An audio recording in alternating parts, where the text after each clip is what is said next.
Watch those things.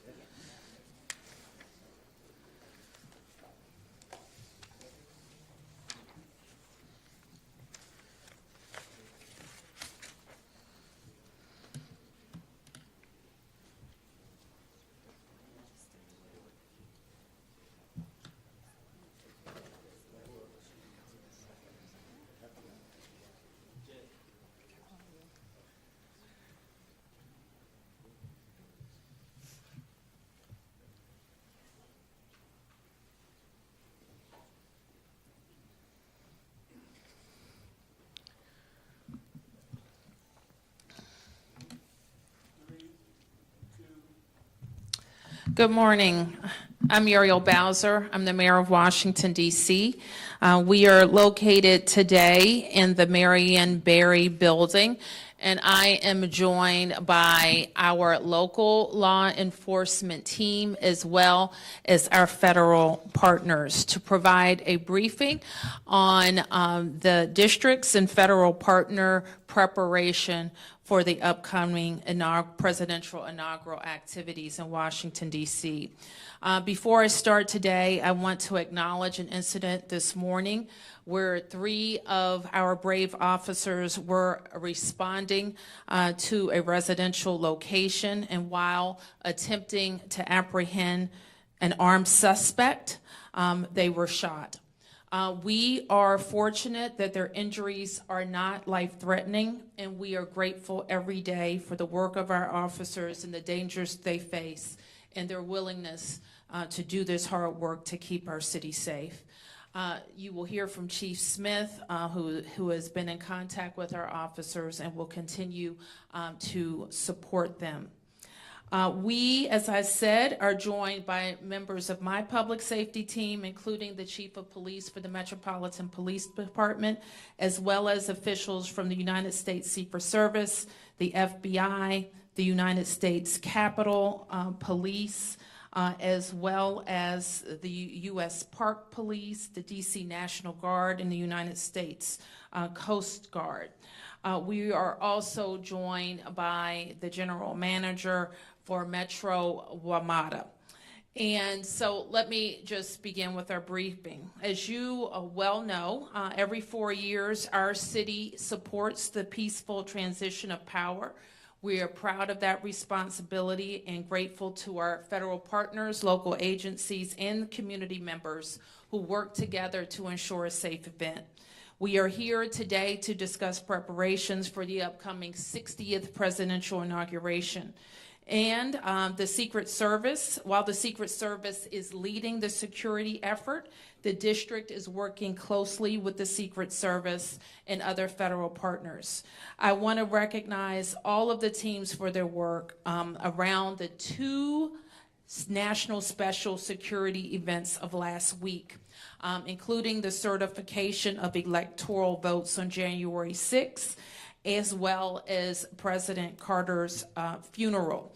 So in addition to the public safety personnel who ensured the seamless processions through our city and that the nation's work was done, I want to acknowledge our other great team at the Department of Public Works and the Department of Transportation who ensured that the snow was cleared and the city was safe.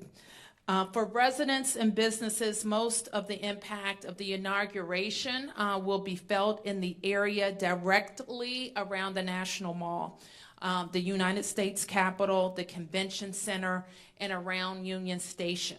So if you live, work, or need to travel through those areas that are shown on the map in this coming week and weekend, make sure to plan ahead and give yourself extra time. We also encourage people to use public transportation instead of driving.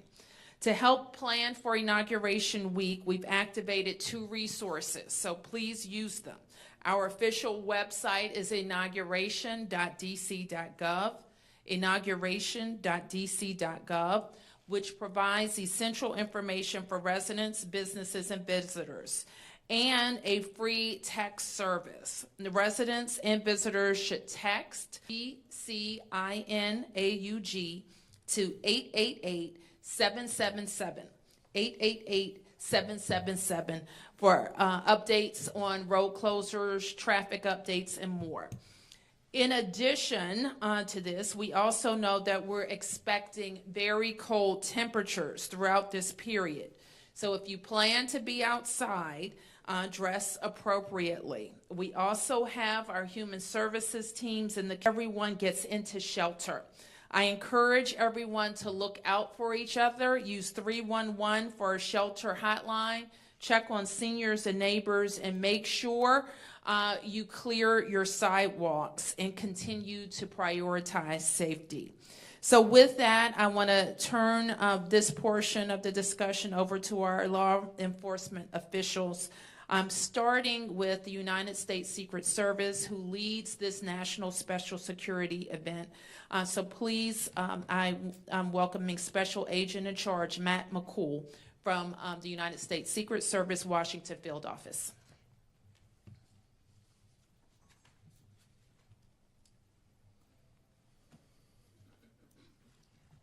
Thank you, Mayor Bowser, for your introduction. I want to start by offering our thoughts and prayers to the MPD officers who were injured this morning. I'd like to thank Chief Manger in the Capitol Police, Assistant Director in Charge David Sundberg in the FBI Field Office, Chief Smith in the Metropolitan Police Department, WMATA's General Manager and CEO Randy Clark in the Metro Transit Police, Chief Taylor in the U.S. Park Police, Major General Andoni in the D.C. National Guard, United States Army Major General Breeding Camp in the Joint Task Force National Capital Region, and all of our outstanding partners in the NCR. Lastly, I want to thank the men and women of the Secret Service's Washington Field Office who have been relentless in their mission to protect our democracy. Many in this group were together just 10 days ago to discuss the operational security plans for the 2025 counting and certification of electoral votes and the state funeral of former President Carter. These events showcase the teamwork and partnership, public safety personnel in the National Capital Region. A week from today, this collaboration will again be on display at the 60th inaugural ceremonies. The upcoming inauguration, which will take place on Monday, January 20th at the Capitol, is the third leg of our Triple Crown. The Department of Homeland Security has pre-designated presidential inaugurations as national special security events. Both the election certification and funeral ceremonies were given this same NSSE designation. This designation allows the federal government, along with our state and local partners, to use all available resources to implement a comprehensive security plan. The Secret Service authors this security plan and coordinates assets with many of the public safety partners in this room and beyond. The majority of NSSEs are held in and around Washington, D.C., meaning everyone here knows what needs to happen. Regular training, constant communication, and the frequency of these events puts us in a position to succeed.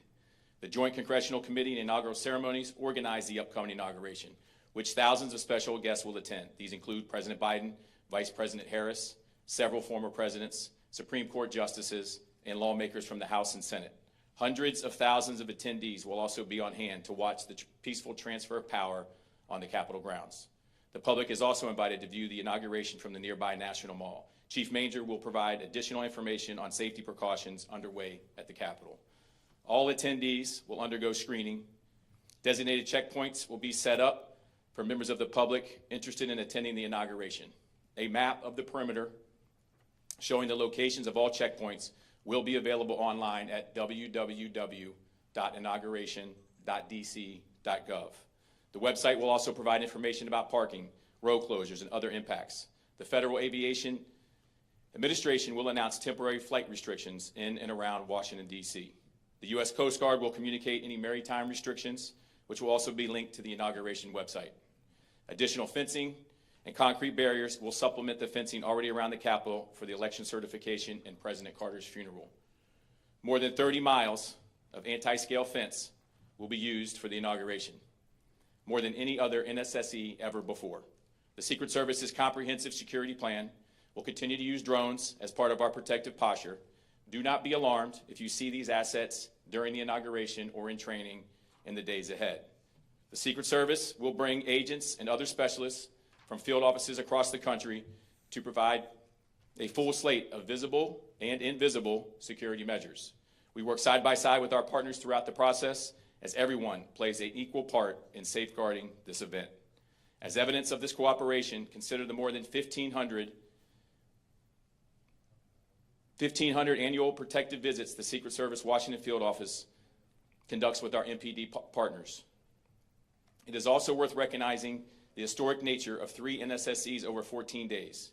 This busy period further coincided with several notable winter weather events. This demonstrates that the resolve of the Secret Service and our partners has never been stronger. Once again, I want to thank everyone here and those in the region for their patience. This all started with the danger of the United States Capitol Police.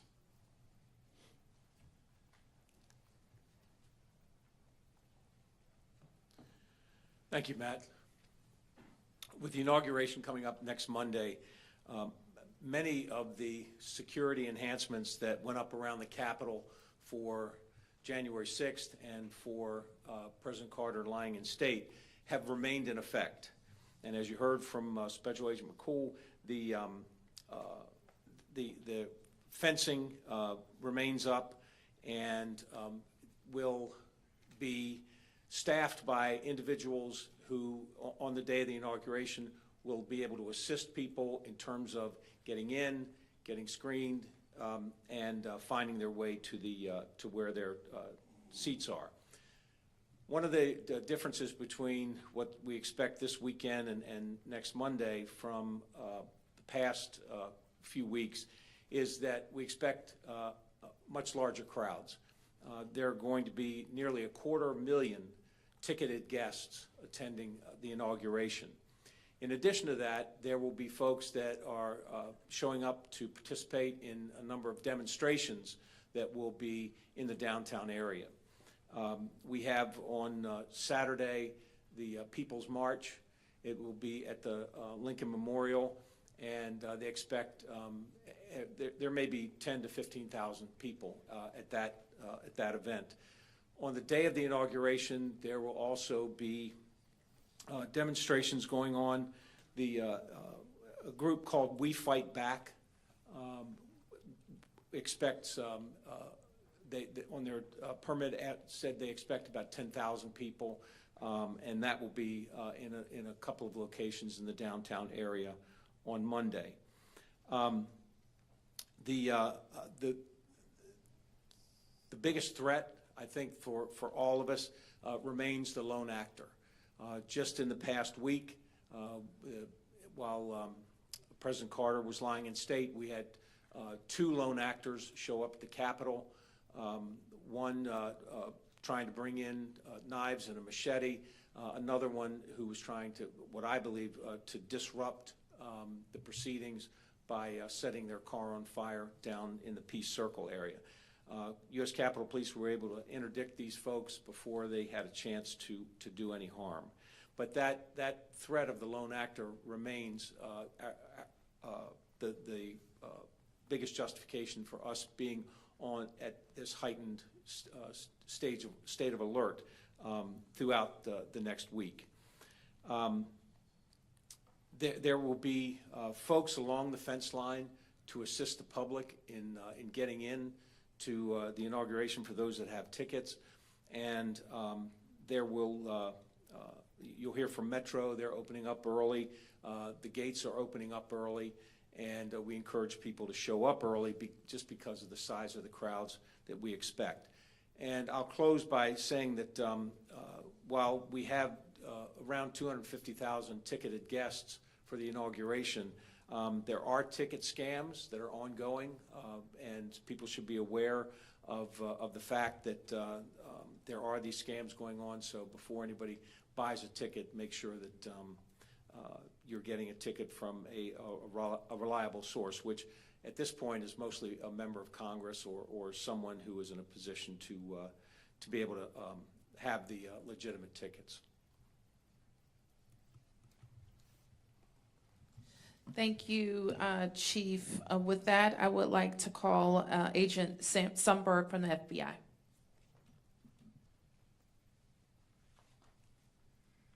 Thank you, Madam Mayor. Good morning, I'm Dave Sundberg, Assistant Director in charge of the FBI's Washington Field Office, and I appreciate this opportunity to be here today to discuss the FBI's partnership with both federal and local agencies to prepare for the 60th presidential inauguration. For this event, the FBI has lead federal law enforcement responsibility for crisis management, counterterrorism, and intelligence analysis. For the inauguration, the FBI will operate 2 command posts, one at the Washington Field Office and one at FBI headquarters. These command posts serve as central hubs for employees to analyze intelligence, assess potential threats, coordinate investigations, and surge resources as needed. They will be running throughout the NSSE period. We are not currently tracking any specific or credible threats to the inaugural ceremony or to the Capitol complex. We will continue to work closely with our partners to share information and identify and disrupt any threats that may emerge. As always, we remind the public to remain vigilant and report suspicious activity to law enforcement. We look forward to working with our partners to ensure that these events are held safely. It's my pleasure to introduce Metropolitan Police Department Chief Pamela Smith.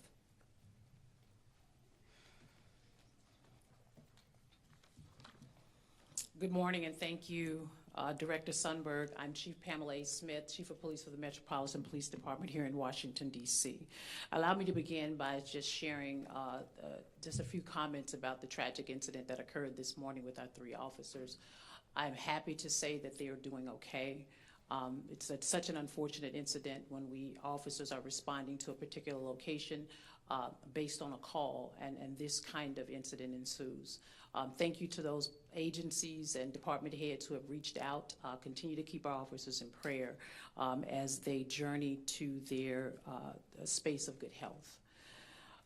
To talk a little bit about the National Special Security event with the 2025 presidential inauguration, what I will say is that there are no law enforcement agencies that are more unified than those trusted with securing the presidential inauguration.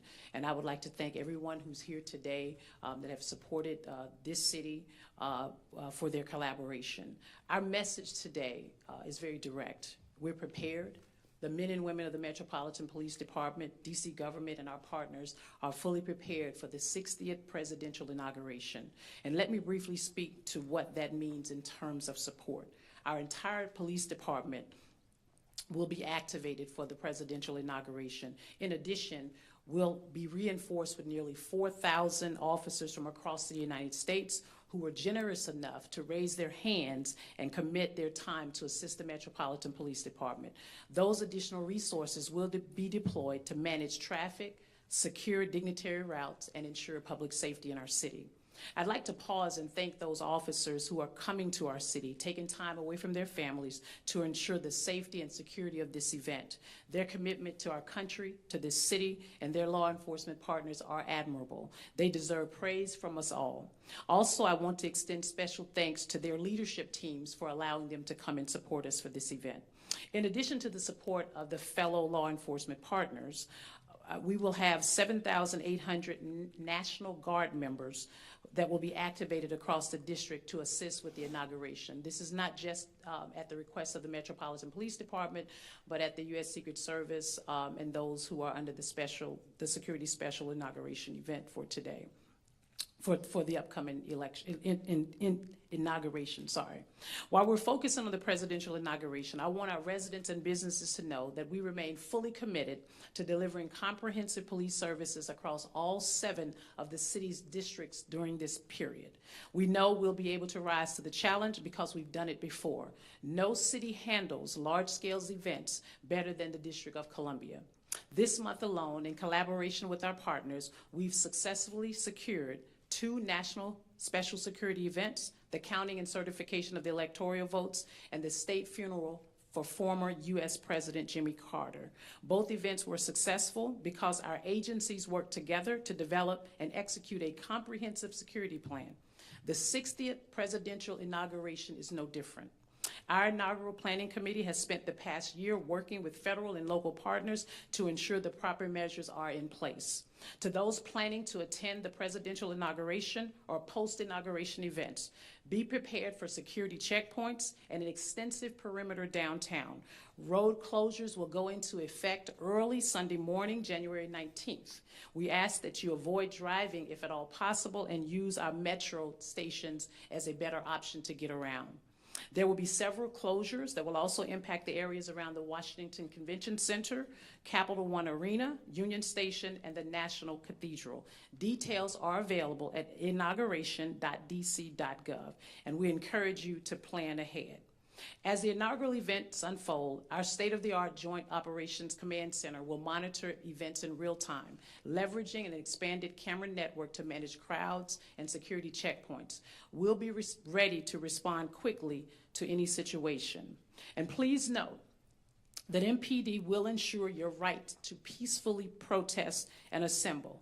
However, I want to reiterate, as I always have, that violence, destruction, and unlawful behavior will not be tolerated. Offenders will face swift and decisive consequences. On last Friday, a group of protesters outside of the National Archives broke the law and began tearing down signage. Our Special Operations Division was deployed and quickly moved in and made 7 arrests, 6 for unlawful entry and 1 for crossing a police line. We will maintain that swift response to any similar activity that plays out across our city, and we will not tolerate any violence. We want people to come to the District of Columbia to enjoy our city, but those who break the law will be arrested and will be held accountable for their actions. We also ask for your help in making sure that everyone stays safe by being an extra pair of eyes and ears. If you see something, say something. Report suspicious activity to 911 or submit tips to 202-727-9099 via text to 50411 or online at iwatchdc.org. In addition to DC government's 60th presidential inauguration website, MPD will be providing updates on road closures and security impacts through our social media channels. And finally, I'd like to thank the men and women of the Metropolitan Police Department and recognize their dedication and hard work to support the presidential inauguration. Thank you for your cooperation, and thank you in advance for your patience. Together, we will ensure a safe and successful presidential inauguration. Now, I'll turn it over to Metro General Manager Randy Clark to discuss impacts on the Metro system. Hi, good morning, everyone. As the Chief said, I'm Randy Clark, the WMATA General Manager. I want to thank the Mayor for having us here today with all of our partners. Obviously, a very successful week with 2 national security events, and as the Mayor and I were discussing earlier, a pretty significant weather event. And I think these partnerships demonstrate everyone working together got us through that, and we look forward to doing that again for the upcoming inauguration. I'm going to take a moment and go through generally some pretty significant service impacts, because I think that's going to be the most impactful for people visiting the inauguration and local residents. But just highlighting, you know, this is, again, not Metro's first inauguration, just like all the agencies up here. Our Transit Police Department is led by Chief Anzalo. This will actually be his 10th inauguration, working both for DC, MPD, and now us. We feel very confident with the measures we put in place, a lot of preparedness.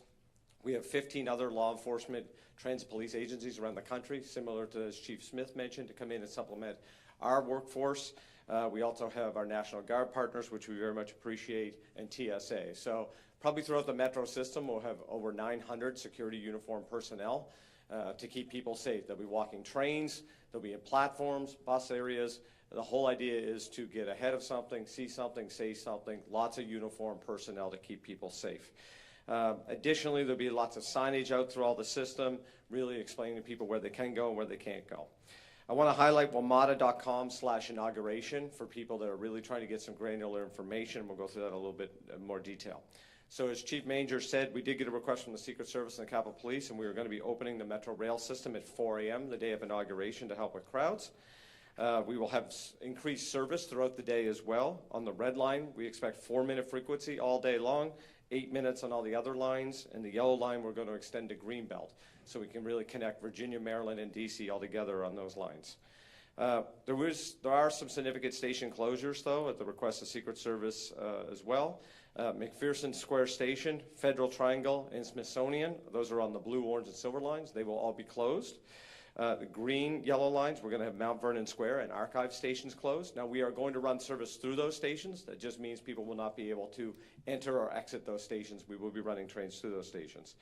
There are some additional station closures and entrance closures at other times, specifically Farragut West. Half the station will be open, but we will have entrance open.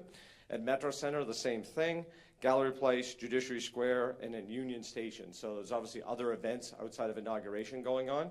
Again, WMATA.com/inauguration for those specific things. We'll also be posting everything on social media, and we encourage people to follow Metro Pulse. So significant amount of rail impact throughout the multi-day process. We also have 41 bus detours throughout the whole downtown area. I think it's fair to say if you have to go downtown, like the mayor said, please prepare and try to find alternatives as best as you possibly can. A couple other quick highlights we're going to do. We encourage people to pay with either a Smart Trip card or on your phone. You could just tap your like Apple Pay and go. The other thing is we are coming out with our inaugural commemorative Smart Trip card with President Trump on it. It's going to be available at 16 stations, and I believe we're posting those at stations on January 15th. Lastly, I just want to thank all the Metro staff, just like every other leader up here. This is an incredible partnership. I've been in multiple cities dealing with a lot of events. There is nothing better than how it's done here in the National Capital Region. But the men and women at Metro have been working nonstop for over a week, dealing with 2 snow events, 2 national security events, and just running regular service. So just want to take a moment and recognize all their hard work, and thank you. Thank you, Mayor. Thank you. I also want to recognize that I've been joined by the city administrator for the district, Kevin Donahue, the director of DC Homeland Security, Clint Osborne, and the deputy mayor for public safety and justice, Lindsay Apia. So with that, we'll take a few questions. Yes, please introduce yourself. And I think you have a microphone coming.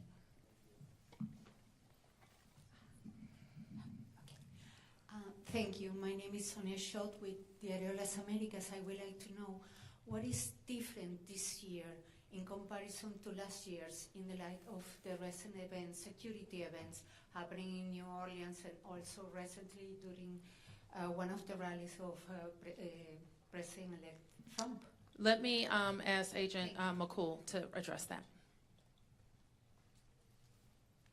So I would say what's different is we are in a higher threat environment. Yeah, given the events.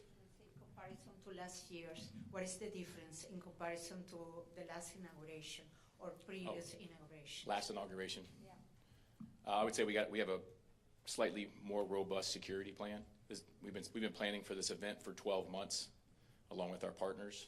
It's an ever-changing threat environment, and so we stay flexible. If we see that, hey, we need to shore this particular checkpoint up, we do that. So what's different? We've learned. This is our 5th NSSE this year in the Washington field office. We've done 83 NSSEs. Each one we take a look at, and if there's areas where we need to improve, we do it. But what I can tell you is that we are 100% confident in the plan that we have put in place for this inauguration, that the public and our protectees will be safe. And can you give a number of people who are going to be put in place in order to law enforcement agents also? So there'll be approximately 25,000 law enforcement and military personnel on site to secure the event. Yes. Thank you very much. Gabriella Border with Reuters. Do you have an estimate on how many people are going to be coming into town between Saturday's demonstration and Monday's inauguration? And do you have any idea how many residents are going to be leaving town during that period?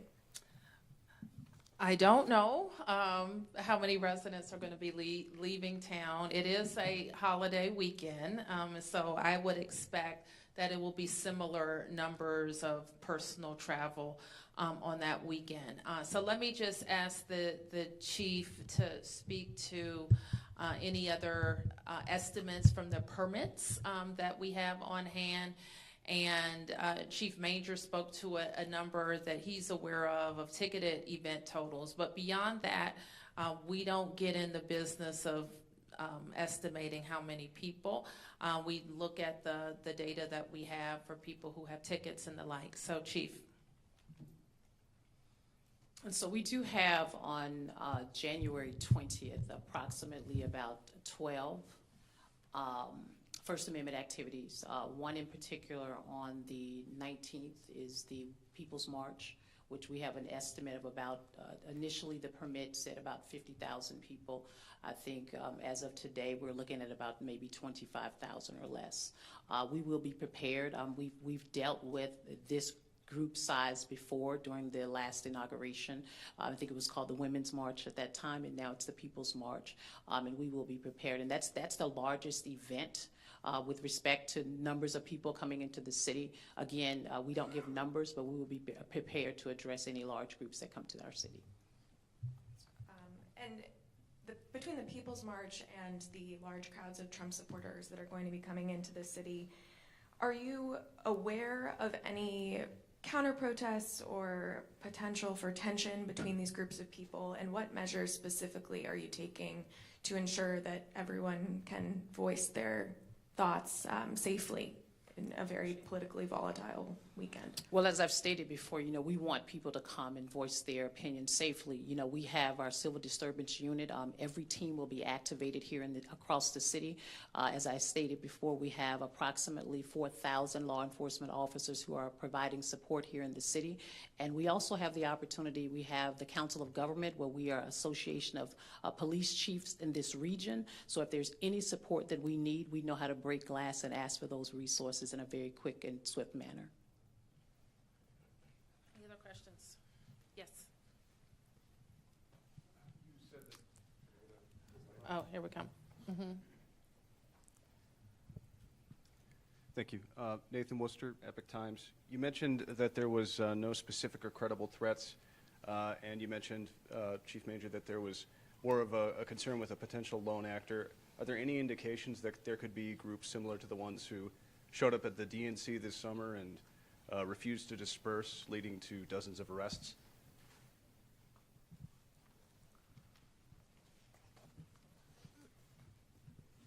We're prepared for any of that. One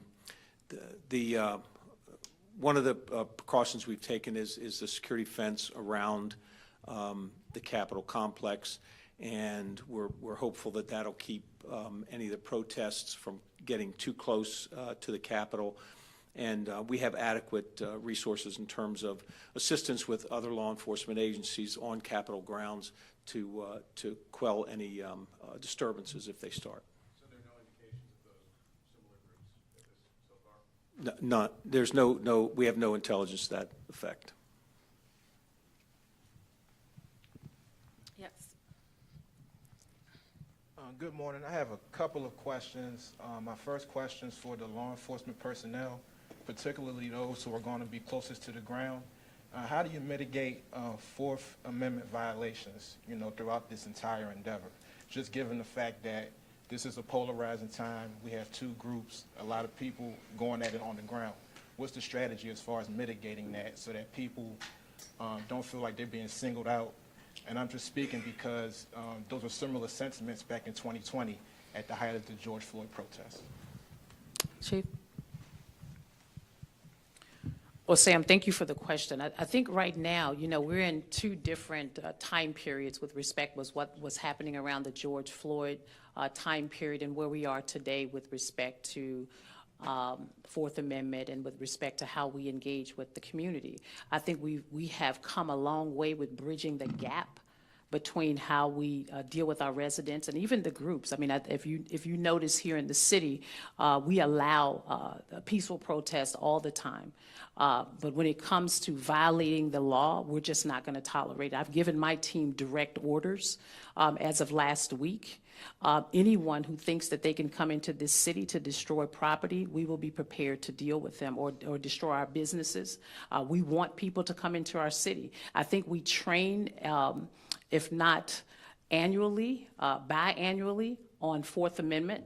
I, in particular, have had many conversations with our U.S. Attorney's Office, and I brought them into our police department to also provide us with additional training around Fourth Amendment. So I think we'll be very prepared to deal with any Fourth Amendment issues that may arise. For me or for the mayor? Go ahead. And I don't want to get tangential, but with the MLK holiday coming up, and with the recent federal complaint levied against the empowerment program here in D.C., what is on your mind as a mayor? Federal complaint about what? Federal complaint about an affinity program for black girls in D.C. There's a parent group that is that filed a complaint against that last week. Okay, I'm not familiar with that. No problem. But it's in line with the DEI pushback that's been happening over the last couple of years. And seeing as though we're celebrating Dr. King's birth, and you as a black female mayor are a beneficiary of what he has accomplished, what is on your mind coming into this time where Trump is coming into office and we have the GOP targeting programs that are meant to protect our black and our affinity? Well, there's a lot on my mind, but right now we're focused on a peaceful transition of power and the district working with federal law enforcement partners to ensure that that happens. I think there's going to be a lot of time and space for policy discussions, both those policy discussions where there's agreement and where there's disagreement. Obviously, in Washington, D.C., we embrace our values that that make us a strong and diverse city. Who else has questions? Yes. Hold on. That was the last question. Next question. Next question. Two questions. First for the chief. I know you mentioned other agencies coming in to help. For residents here, when can they start to expect to see those other police forces, and when can they expect to see them leave the area? Don't you want to keep them around? So I think we will most likely see them coming in roughly around the 18th and or the 19th. We did ask if we could have a group that would come in earlier to help support us for the People's March, and roughly around 100 or so officers. And I'm assuming right after the inauguration, as long as nothing else transpires beyond that date, we anticipate releasing them to go back to their home states. One more question, if I could, for the mayor. I know we're starting to see numbers come in as far as the cost for building the stage outside the Wilson building for the inauguration.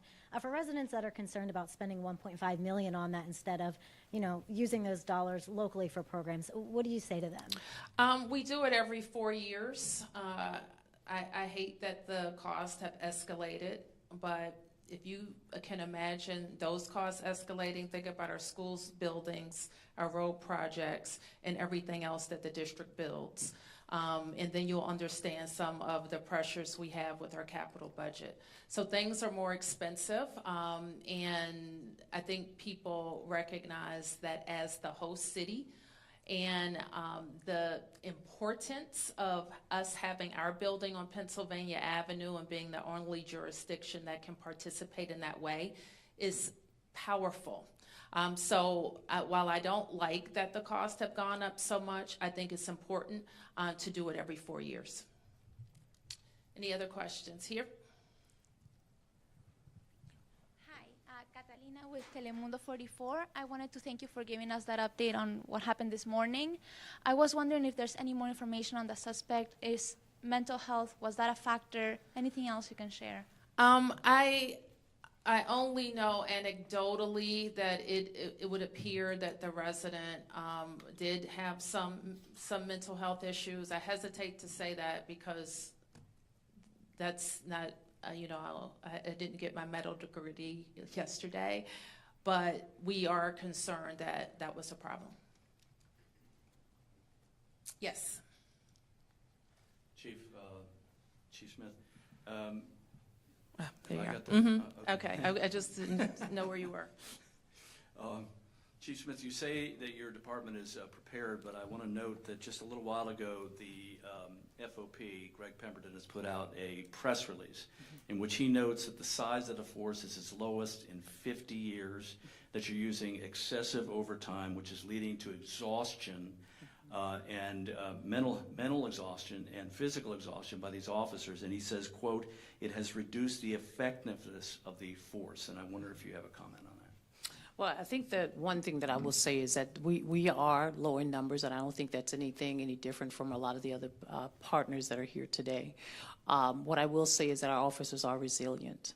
I will also state that over the last 2 years, or 2.5 years, to be honest, our officers have been engaged in a mental health and wellness program that we have here at the Metropolitan Police Department. My predecessor stood that up prior to my arrival as the Chief Equity Officer. And we will do everything we can to ensure that our officers get the appropriate arrest. I'm an advocate for making sure that mental health and wellness is on the forefront of my mind as well as the forefront of the officers. And we will continue to support our officers to ensure that they are healthy and that they get the appropriate rest they need with respect to providing support for our city. But if I have one follow-up, the size of the force is I mean, 4 years ago, you probably would have had 3,700 to 3,800 officers 4 years Correct. ago. You're down below 3,200. How much of a stress is that on your department? I think when you think about it, I mean, it's certainly a stress without having the particular numbers that we're looking to obtain. But I also know that we've been leveraging that with technology, right? We do recognize that our officers can't be at all places at all times, which is why we have expanded our CCTV coverage across the city, and we've stood up the Real-Time Crime Center to help support with the eyes and ears across our city. So this would be a good time to mention to all the young people looking at how you can serve your country. MPD is hiring, as is, I think, every agency here.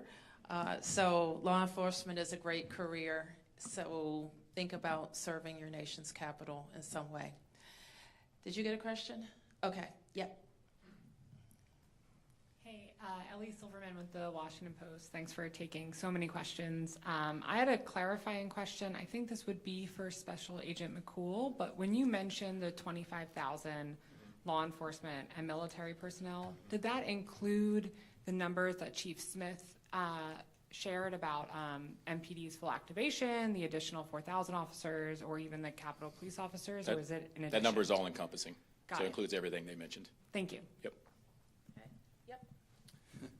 Mayor Josh Chapin here at 7 News. Sorry if I walked in late and you guys talked about this already, but I think there's certainly a little bit of buzz in the city about what happened on the football field last night. So if you care to comment on that, but that tied into the RFK Stadium stuff. I'm just curious, shovels in the ground, you know, there was some reporting we did yesterday saying that we're going to see some more construction equipment over there. Yes. So I think sort of a twofold Commanders RFK question is what I'm asking. Yes, go Commanders, beat the Lions. Let me just say that. And I just want to congratulate the organization and all the long-suffering fans who are feeling really good this morning. And to win this playoff game, I think I saw it reported that Jaden Daniels was 5 years old the last time the the Commanders won a playoff game. So it's a great day. And it is true that the city, through Events DC, will begin demolishing the current stadium. It has been long planned and discussed and permitted. It's going to be a selective demolition, which means it won't be a big implosion. It's going to happen over the course of many, many months, and you'll begin to see construction equipment and materials there. All right. Yes. Hi, Rebecca with 7 News. I guess this would be a question for Secret Service and for potentially Capitol Police. If you can paint a picture for folks either new to the area or are unfamiliar with NSSEs, layman's terms, what can they expect visually and as well as invisibly? Are we talking State of the Union level security? If you can paint a picture for us. So we don't discuss all our means and methods, but I can discuss what they will see. So they will see lots of anti-scale fence. They will see tactical teams. They'll see CDU units. They'll see officers and agents on rooftops. They'll see checkpoints. They'll see road closures and barriers and concrete. that's what they can plan to see. Answer your question. Anybody else? Yes. On topic. What's your contingency plan? Well, on the topic of this relationship between local and federal, what is your contingency plan if, by any chance, with Trump coming into office once again, that home rule is, close to being eviscerated, that things are under threat? What's your contingency plan when the discussions go nowhere and when the person who you hope is cooperative is not being cooperative? Well, I think this is, we always are planning for how the district responds to our legal authority and our right to self-determination. So that doesn't ever change.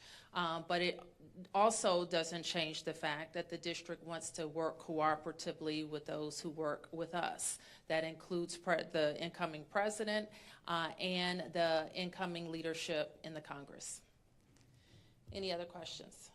Yes, all right. This may be the last one. Okay. Yes.